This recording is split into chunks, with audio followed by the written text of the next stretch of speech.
தற்போதைய அண்மை செய்தியை நம்ம பார்க்கறது, திமுக எம்எல்ஏக்களுக்கு அக்கட்சி தலைமை ஒரு முக்கிய உத்தரவு பிறப்பிச்சிருக்காங்க. அதன்படி 10ஆம் தேதி வரைக்கும் திமுக சட்டமன்ற உறுப்பினர்கள் சென்னையில் இருக்கணும் அப்படின்ற உத்தரவு பிறப்பிக்கப்பட்டிருக்கு. விவரங்களோட செய்தியாளர் பாரி கார்த்திக் இணைந்திருக்கிறார். பாரி, கூட்டம் நடந்தது, அந்த கூட்டத்தில் என்னென்ன உத்தரவுகள் பிறப்பிக்கப்பட்டது, முக்கியமான அம்சம் என்ன? வணக்கம். இந்த கூட்டத்தை பொறுத்த வரைக்கும் ஒரு முக்கியமான விஷயம் நம்ம பார்த்தோம் என்றால், வருகின்ற தேர்தலுக்கு ஒரு முக்கியமான விஷயமாக இந்த தீர்மானத்திலேயே குறிப்பிடப்பட்டிருக்கிறார்கள். குறிப்பாக நடந்து முடிந்த இந்த சட்டமன்ற தேர்தல் குறித்து பேசும் பொழுது, வருகின்ற இந்த ஆட்சி என்பது ஒரு நிலையான ஆட்சியாக இருக்க வேண்டும் என்று நாம் முடிவு செய்திருக்கிறோம்.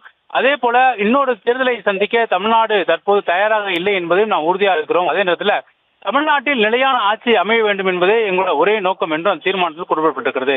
அதே நேரத்தில் திடீரென்று சில மாற்றங்கள் ஏற்படுவதற்கு முழு அதிகாரம் திமுக தலைவருக்கு கொடுக்கப்படும் என்று அந்த தீர்மானத்தில் குறிப்பிடப்பட்டிருக்கிறது. இது சூசகமான ஒரு சில விஷயங்களை உள்ளடக்கியதாக இருந்தாலும் இது குறித்து மேலும் தற்போது உள்ளே என்ன நடந்தது என்பது விசாரித்த பொழுது முதலமைச்சர், அதாவது முன்னாள் முதலமைச்சர் அவர்கள் ஒரு முக்கியமான விஷயத்தை அந்த சட்டமன்ற குழு கூட்டத்தில் பேசியிருக்கிறார். அதில் வருகின்ற 10ஆம் தேதி வரை திமுக சட்டமன்ற உறுப்பினர்கள் சென்னையிலே இருக்க வேண்டும் என்று அவர் உத்தரவு பிறப்பித்திருக்கிறார். அது மட்டுமல்லாமல் சிறப்பான எதிர்க்கட்சியாக செயல்பட வேண்டும் என்பது என்னுடைய விருப்பம் என்றும், ஆனால் கட்சியின் நலன் கருதி சில முடிவுகளை எடுக்க வேண்டியிருக்க ஒரு சூழல் இருக்கிறது தற்போது இருக்கக்கூடிய அரசியல் சூழலில். அதே நேரம் மூத்த நிர்வாகிகளை கலந்து ஆலோசித்து சில முடிவுகளை எடுக்கவும் வாய்ப்பு இருக்குது. எனவே என்ன முடிவுகளை எடுத்தாலும் அதற்கு சட்டமன்ற உறுப்பினர்கள் அனைவரும் கட்டுப்பட வேண்டும் என்றும் அந்த பேச்சில் இருந்திருக்கிறது. குறிப்பாக சாராம்சமாக பல்வேறு அரசியல் நிகழ்வுகளை உள்ளடக்கி இந்த ஒரு பேச்சு என்பது மிகுந்த முக்கியத்துவம் வாய்ந்த ஒரு பேச்சாக கருதப்படுகிறது. ஒன்று, ஒரு நிலையான ஆட்சி என்பது எங்களுடைய விருப்பம். ஆனால் தற்போது இருக்கக்கூடிய சூழலில் ஒரு நிலையான ஆட்சி ஏற்படுமா என்பது ஒரு கேள்விக்குறி. அது மட்டுமல்லாமல் சிறப்பான எதிர்க்கட்சியாக செயல்பட வேண்டும் என்பது என்னுடைய விருப்பம் என்றும், ஆனால் கட்சியினுடைய நலன் கருதி சில முடிவுகள் எடுக்கப்பட வேண்டியிருக்கிறதும் மூத்த நிர்வாகிகளுடன் கலந்து ஆலோசித்து சில முடிவுகள் எடுக்கப்படும் என்றும் சொல்லப்பட்டிருக்கிறது. இதன் மூலமாக வருகின்ற 10ஆம் தேதி வரை 54 சட்டமன்ற உறுப்பினர்களும் சென்னையிலே தங்கியிருக்க வேண்டும் என்றும், தலைமை எப்போது வேண்டுமானாலும் அவர்களை உடனடியாக அழைக்கலாம் என்றும் அதில் முதலமைச்சர் அவர்கள் பேசியிருக்கிறார். இது அரசியல் தற்போது கூடிய சூழலில் மிகுந்த முக்கியத்துவம் வாய்ந்த ஒரு பேச்சாக கருதப்படுகிறது. கௌதமி.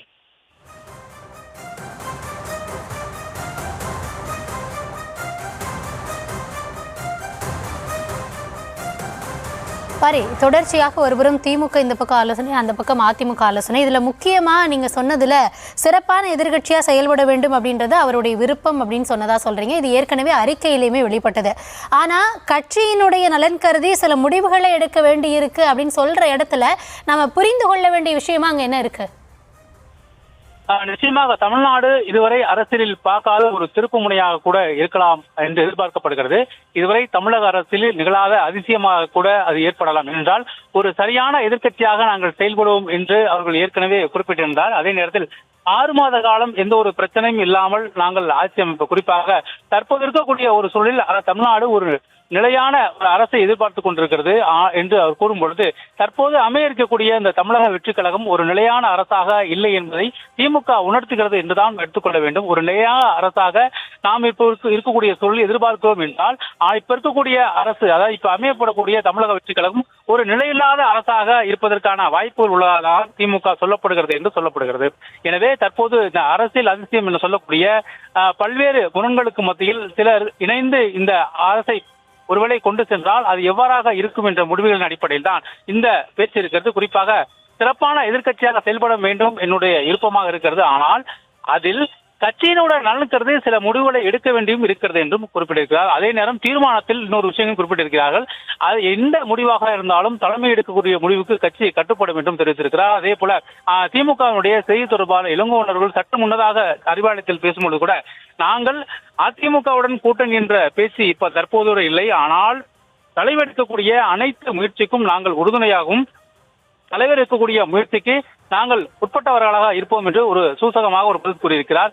எனவே அரசியலில் எதுவும் நிகழலாம் என்பதற்கு 2026 சட்டமன்ற தேர்தல் ஒரு உதாரணமாக தமிழகத்தில் அமைந்துள்ளதற்கான அனைத்து வாய்ப்புகளும் இருக்கிறது. என்ன முடிவுகள் எடுத்தாலும் அதற்கு சட்டமன்ற உறுப்பினர்கள் கட்டுப்பட வேண்டும் என்றும் தற்போது திமுக சார்பில் அறிவுறுத்தப்பட்டிருக்கிறது. கௌதமி. பாரி, நீங்க இப்ப சொல்ற மாதிரியே, அதாவது நலன் சார்ந்த ஒரு முடிவு அப்படின்றது வரலாற்றில் இது வரைக்கும் எடுக்கப்படாதது, இல்ல முரண்கள் இருக்கக்கூடியவங்க ஒருங்கிணைறது. நேற்றை கூட தேசிய ஊடகங்கள்ல இருந்து நாம வரைக்கும் திமுகவும் அதிமுகவும் இணைவது தொடர்பாக தனித்தனியே ஆலோசனை இதெல்லாம் பேசி இருந்தோம். வரலாற்றுல இது நடக்குமா? எதிர் துருவங்களாக இருக்கக்கூடிய திமுக அதிமுக ஒருங்கிணைவது இல்ல, கேட்கிறப்பவே எல்லாரும் சொன்னது அப்படியெல்லாமா நடக்கும், ஹேசியங்களா இருக்கும் அப்படின்னு தானே சொன்னாங்க. ஆனா அதற்கும் ஒரு வாய்ப்பு இருக்கிறதா?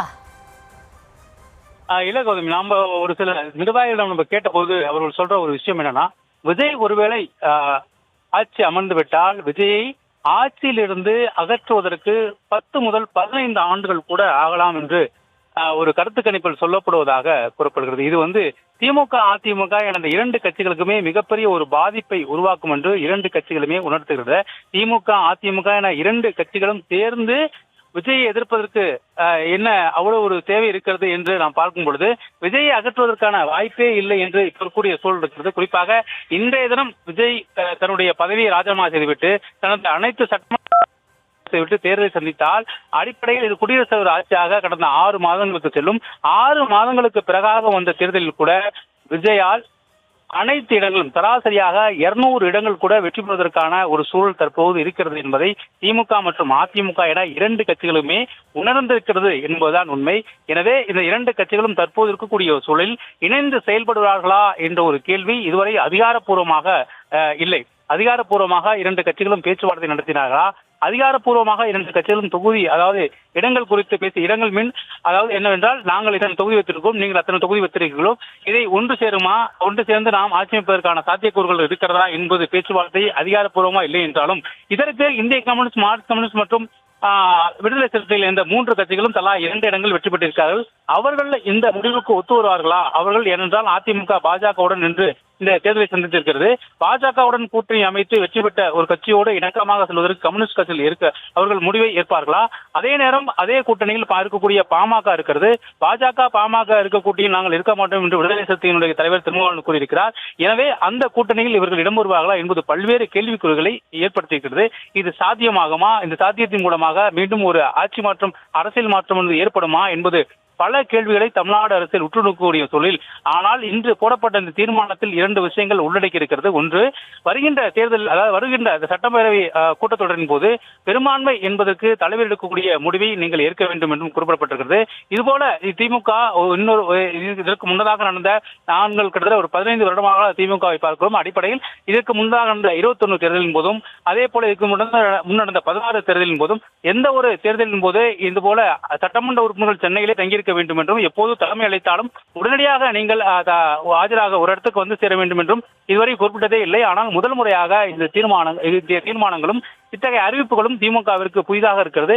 அதே போல தற்போது இருக்கக்கூடிய சூழலில் இந்த திமுக அதிமுக என்ற 2 கட்சிகளும் இணைந்து செயல்பட்டால் அது எத்தகைய ஒரு பாதிப்பை ஏற்படுத்தும் என்றும் கேள்வி இருக்கிறது. ஏனென்றால் 2029 நாடாளுமன்ற தேர்தலில் 2 பேரும் தனியே போட்டியிடுவார்களா, இல்லை சேர்ந்து போட்டியிடுவார்களா, இதர துருவங்கள் போட்டியிடுவார்களா? ஏனென்றால் மீதம் இருக்கக்கூடிய சட்டமன்ற காலத்தை 2 வருடத்தை அவர்கள் எப்படி காலம் தள்ள வேண்டும், உள்ளாட்சி தேர்தல்கள் அவர் எப்படி தேர்தலை சந்திப்பார்கள் என பல கேள்விகளும் பல சிக்கல்களும் இது இருக்கிறது.